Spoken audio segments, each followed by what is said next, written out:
Part 3. Setting Sun.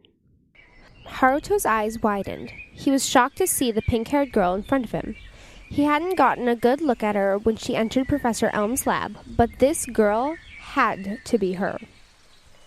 What was even more surprising to him is that she, the spy that infiltrated the lab, was accusing him of having stolen from Professor Elm. Excuse me? I would never. Professor Elm gave me my Pokemon. I don't think so, spy boy. Now give me that Pokemon so I can bring it back to the professor.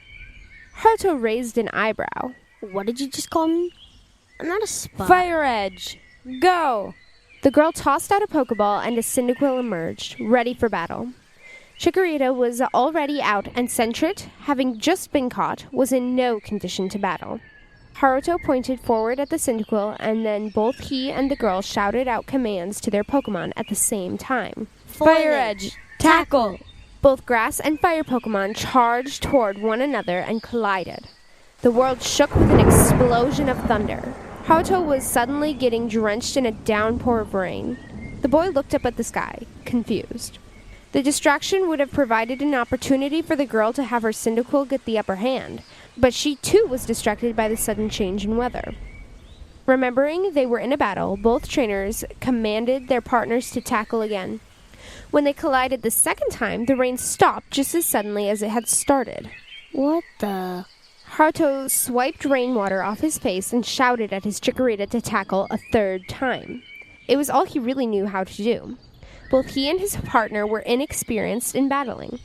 Fortunately, it seemed the same was true for his opponents. When the rain returned with the next collision, it was hard to ignore the pattern. Haruto knew that there were all kinds of interesting Pokemon with a variety of abilities, and that some were even able to change the weather. But it didn't seem like an ability that Chikorita or Cyndaquil were likely to have. How are you doing that? The girl shouted out at Haruto.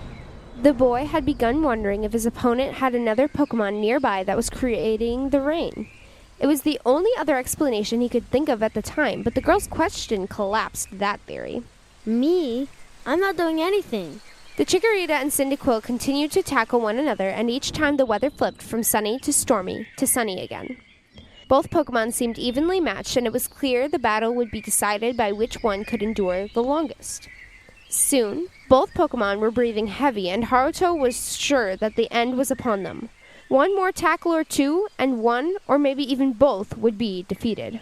Look, Haruto called out to the girl. I don't know who you are, or why you needed to steal from the professor, but I'm sure if you just went and talked to him, it could all be worked out. What? I didn't steal anything. It was you who was lurking outside the window. Lurking outside? That was you. What are you even trying to? Haruto didn't get to finish because the girl then shouted at her Pokemon to tackle again. He quickly commanded Foliage to do the same. The Cyndaquil and Chikorita charged forward, slower than before due to their exhaustion. Just as they were about to connect for what was probably going to be the last time, the Cyndaquil vanished. Haruto couldn't believe it. The girl had called the stolen Pokemon back. Had she conceded? Or was she going to make a run for it? The boy got ready to chase after her if she was going to run. He couldn't let the thief get away. But when he looked up, the girl was already gone. How did you get away so fast? Did you teleport? Whirling around, Haruto looked for any sign of the girl and found none. He started to wonder if she had been toying with him the whole time. It would have explained the accusation of him lurking outside the window at the lab when they both knew it had been her. That meant she might have been trying to throw him off with her question about the weather too. If she had a Pokemon that could teleport her away, then she could easily have also had a Pokemon that controlled the weather. Who was that girl? Hanako left Mr. Pokemon's house with the egg he had given her securely encased in the incubator. Her first thought should have been to head back to New Bark to deliver it. However, the mysterious pink Pokemon that had been hiding in the trees had preoccupied her mind, and she wanted to see if she could find it. First, she headed toward the eastern woods, as that is where she had seen it before. When there was no sign of it, she moved north along the tree line and started searching there. When she caught some movement, she risked going into the woods a little way, trying to be careful not to get lost in them. She couldn't locate what she had seen, but there was a sound of rustling leaves. Following the sound, Hanako tried to creep as quietly as she could. Unfortunately, there was a loud snap when she placed her foot on a twig, and immediately the rustling stopped. Whatever was out there had definitely noticed her. Not moving from her spot, Hanako slowly reached for the Pokeball with Cyndaquil. As she did that, she peered around through the trees for any sign of the Pokemon that had been causing the rustling noise. She had been sure that the sound had been somewhere to her left, but when she scanned the area, she finally caught sight of something to her right. There were a pair of large, bright green eyes, and they were staring at her. Neither trainer nor Pokemon moved for a long moment, and then the green eyes blinked and the Pokemon flew off in the opposite direction. That's when Hanako saw that it was definitely the pink creature she had been looking for. Not wanting it to get away again, the girl took off running through the woods after it. But she only made it 3 steps before her foot caught and she went crashing down into the dirt face first. Hanako groaned from the pain and over losing the pink Pokemon again. Climbing back to her feet, she looked to see what she had tripped over, but couldn't find anything particular in her way. The girl was about to conclude it was just her own clumsiness when she saw something slithering along the ground. Watching it travel through fallen leaves and twigs, Hanako didn't get a good look until it popped out just in time to vanish into some bushes. When it entered into them, it made the same rustling sound she had heard earlier. Not wanting to waste any time, Hanako quickly unleashed her Cyndaquil toward the noise and shouted out a command. Cyndaquil, tackle! The fire Pokemon ran forward and leapt for the bushes. A vine whipped out and cracked against the Cyndaquil, but to little effect. In fact, the vine seemed to retreat quickly after contacting the fiery edge of Hanako's Pokemon. After Cyndaquil vanished into the bushes, there was a cry from whatever Pokemon was hiding in there. The bushes shook violently as the 2 Pokemon continued to battle. Occasionally, Hanako saw vines shoot out and could hear the snaps as they whipped at her Pokemon. Meanwhile, the edge of the bushes were being singed from contact with Cyndaquil's fiery back. After a bit, the bushes went quiet. Cyndaquil? Are you okay? Hanako stepped closer toward the bushes, worried about the silence. An image popped into her mind of vines twisting around her partner's neck and choking it out. Beginning to panic, Hanako was about to charge in when there was a sudden cry and a Pokemon burst out from the bushes and ran right under Hanako's legs. Cyndaquil ran out a second later and gave chase and nearly knocked over Hanako. Stumbling and twisting around, Hanako tried to locate the small, yellow-headed Pokemon that rushed by. Thanks to Cyndaquil being hot on its tail, she was able to locate the spindly Pokemon. Grabbing up one of the few Pokeballs she had left, Hanako launched the ball through the trees and toward the fleeing Pokemon. The ball connected with a tree right by the grass Pokemon's head, just missing it. The girl growled in frustration and grabbed another Pokeball. She watched the Pokemon's path closely, lined up her shot, and then chucked the ball. This time it connected directly with the Pokemon, knocking the poor thing over right before it was zapped inside. The ball shook 4 times before the seal finally clicked, signaling the Pokemon was captured. Hanako leapt in excitement. Yes, I caught another Pokemon. She worked her way over to where the Pokeball was resting on the ground. Cyndaquil was next to it, keeping an eye on it until Hanako arrived. The girl patted the Cyndaquil on his head. Way to go, Cyndaquil. You did great. Picking up the ball, Hanako examined it and then pulled out the one that held the ladybug she had caught earlier that morning. You know, she said, looking back at the fire Pokemon by her feet, I should really start coming up with names for you. The Cyndaquil looked up with what seemed to be a mix of curiosity and anticipation. I think I'm going to call you Fire Edge, she said as she thought about how the edges of him had burned her newly caught Pokemon. Then she looked at the ladybug and thought for a moment. I'm still not sure about you. And this one, she said, holding up her latest sketch. It was hiding in and rattling the leaves around it. So I think Leafage would be a good name for this little Bellsprout. Replacing the Pokeballs containing the ladybug and Leafage, Hanako looked down at Fire Edge. She could see red lines from where he had been whipped, and there were some scrapes as well, probably from battling in the bushes. I think it's time we get some rest, huh? Fire Edge dipped its head as if nodding. All right, hop back in, Hanako said, extending the Cyndaquil's ball toward it. Then it's back to the Cherry Grove Pokemon Center.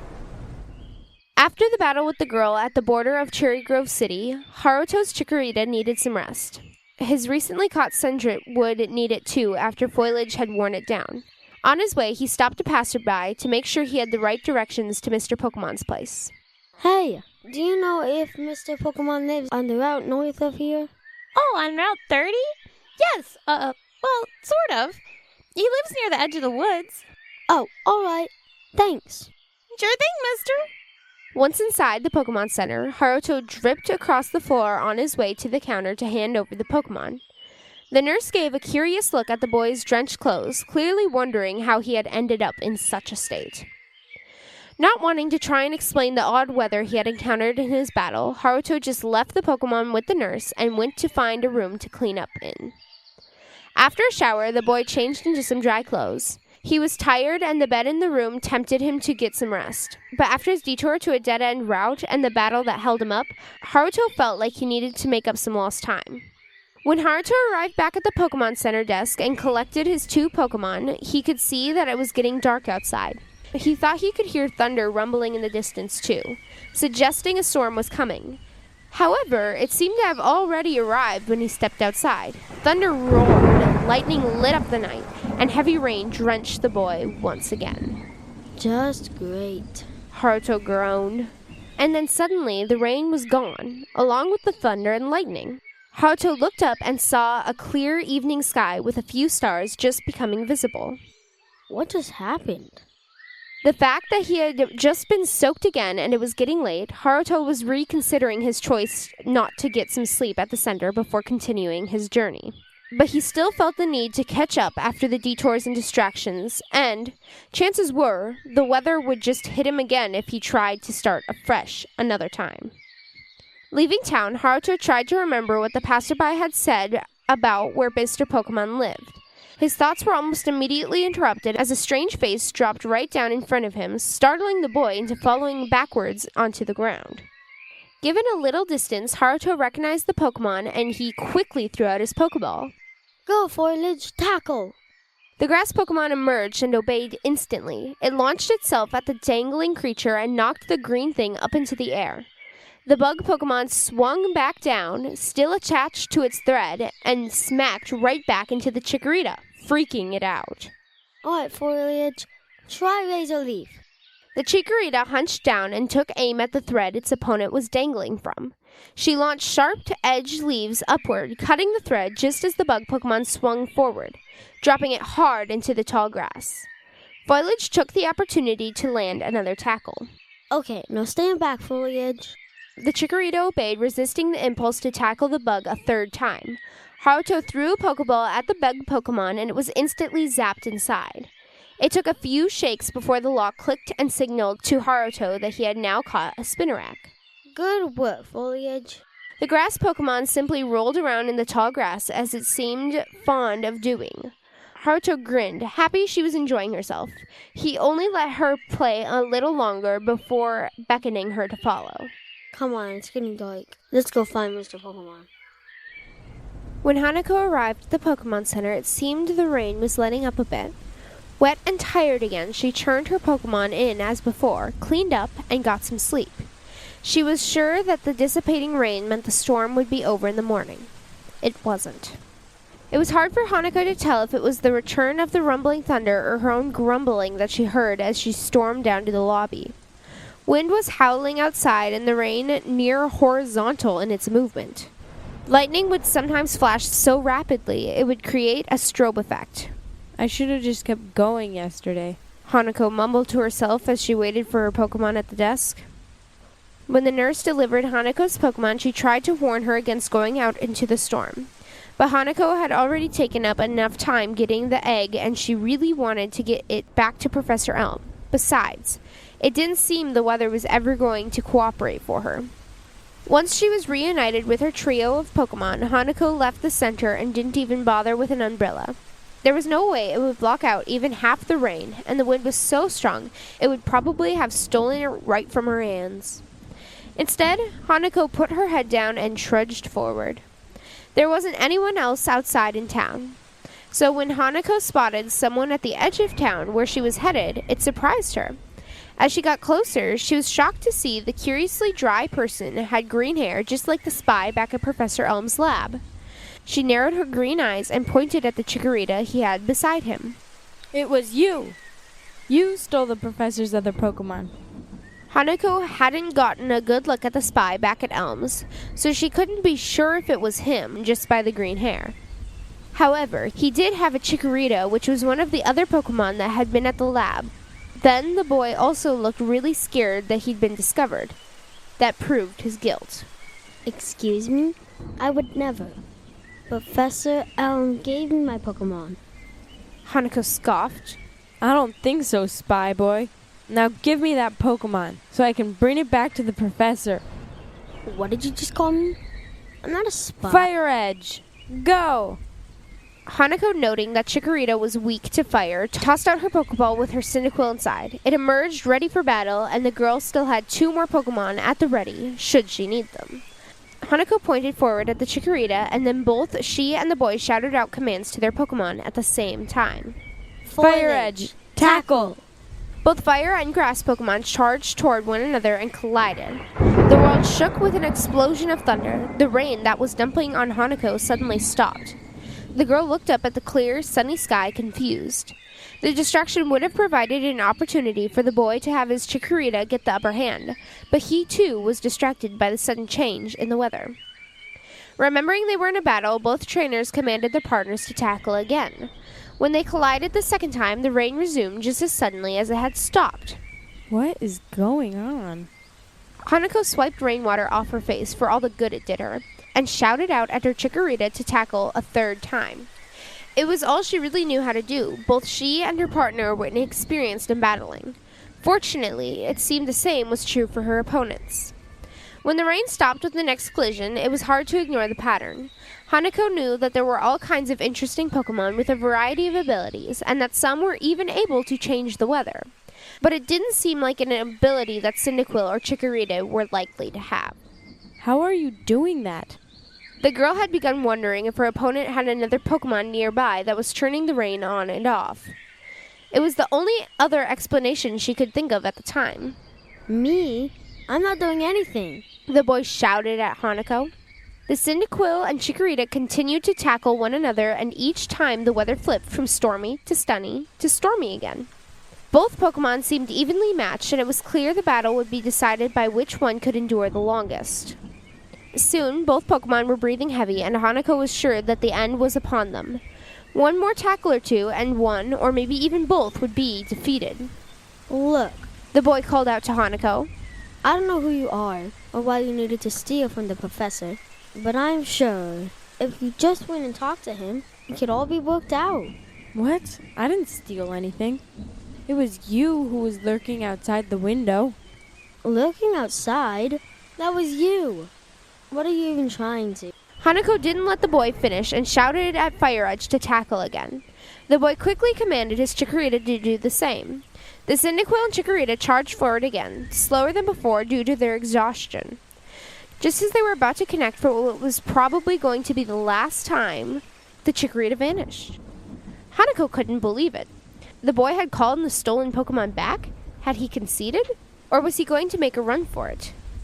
The girl got ready to chase after him if he was going to run. She couldn't let the thief get away. But when she looked up, the boy was already gone. How did he get away so fast? Did he teleport? Whirling around, Hanako looked for any sign of the boy and found none. But in that rain, it was going to be hard to see very far. Hanako wondered what the boy had been up to, trying to accuse her of being a spy and a thief. She had clearly accused him already, so it wasn't like he could convince her he was innocent. Perhaps he had simply been trying to confuse her to get an advantage. Who was that boy? Not long after the Spinnerack dropped in for a surprise, Haruto found that the path he was on wound its way north, and there wasn't a house in sight. He frowned, sure he had heard the professor correctly and that Mr. Pokemon lived on Route 30. He had even confirmed it with that girl in town. Haruto turned around on the spot, looking for any sign of civilization. As Haruto was about to give up, he noticed there was an area of trees not nearly as dense as the rest of the forest. It seemed like he could navigate through here without getting lost. The girl in town had said Mr. Pokemon lived at the edge of the forest, and the boy realized that could mean on the inside edge as opposed to the outer edge, as he had assumed. However, it was getting dark outside, and it was even darker among the trees. I'm really starting to wish I had waited until morning to do this. Taking a deep breath, Haruto started into the woods and nearly fainted when a hoot-hoot swooped by him. Startled, the boy threw out a Pokemon on reflex and shouted out commands as fast as he could, not taking the time to think about pulling punches to catch the Pokemon. The hoot-hoot was nearly knocked out before it flew away. Yeesh, that was scary. It didn't take much longer after that to reach a clearing with a small house nestled back by some trees. A sign at the front of the building read, Mr. Pokemon. This must be the place. Relieved the house was there, Haruto went to the door and started knocking. Just then, something green caught the corner of his eye.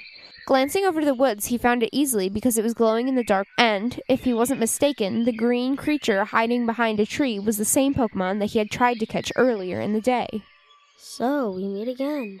The Pokemon remained where it was. Haruto started to look around to see if there was any sign of the woman from last time. It was impossible to tell with how dark the woods were. Hey lady, are you out there? The door to Mr. Pokemon's house opened, and Mr. Pokemon stood in the doorway looking a little alarmed. No need to shout. I was on my way, Hanako. Haruto looked at the man for a moment, surprised by his sudden appearance, but then he turned to find the green Pokemon again. It was gone. Mr. Pokemon looked a little annoyed at being woken up and then ignored. Are you just going to stand out here all night? Huh? Oh, us. Sorry. I just thought I saw... Wait a second. What name did you just call me? Mr. Pokemon's brow was furrowed as he tried to process Haruto's question through his sleep-deprived mind. Sorry, what was that? You called me something. Were you expecting someone? Shaking his head, Mr. Pokemon stepped to one side to allow Haruto in. No, just you, I believe.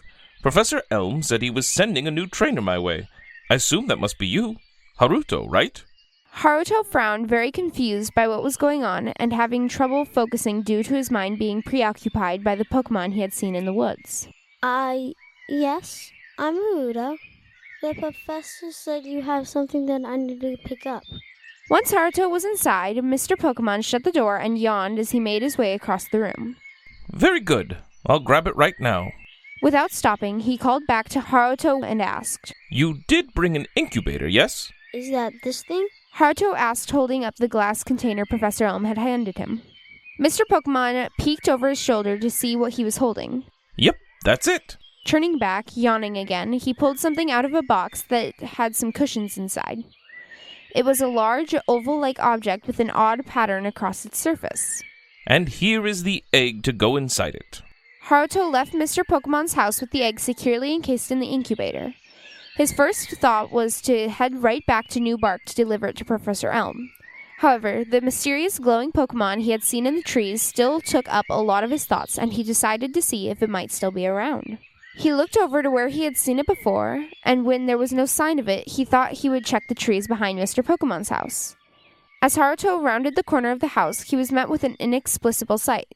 There was nothing there, not a tree, not a fence, not even any ground or sky. It was completely empty, as if someone had yet to fill in that part of the canvas that was being painted. It was so eerie, he decided to turn right back around and just head back to Cherry Grove. But he couldn't. There was nothing behind him either. Everywhere Haruto turned, he was met with the exact same emptiness. What's going on? He felt disoriented as there was nothing to lock his eyes on. He had no sense of direction, and when he looked down, his feet were not planted on anything. It seemed like he was floating, but Haruto didn't feel like he was. Taking a step seemed like a terrifying idea, so the boy just stayed where he was. Or at least he thought he was, as there was no sense of movement. What do I do? How can I get out of here? And then there was something. A familiar glow appeared in the distance. Haruto was sure it was the same one he had seen in the woods, although at times, instead of green, it seemed more pink. Hello? Can you help? The glow floated closer and closer until Haruto could see its large, bright blue eyes and the green, plant-like body. Beside the glowing Pokemon was the woman Haruto had met the first time he encountered the Pokemon. I'm sorry about this. The woman said. It's all my fault.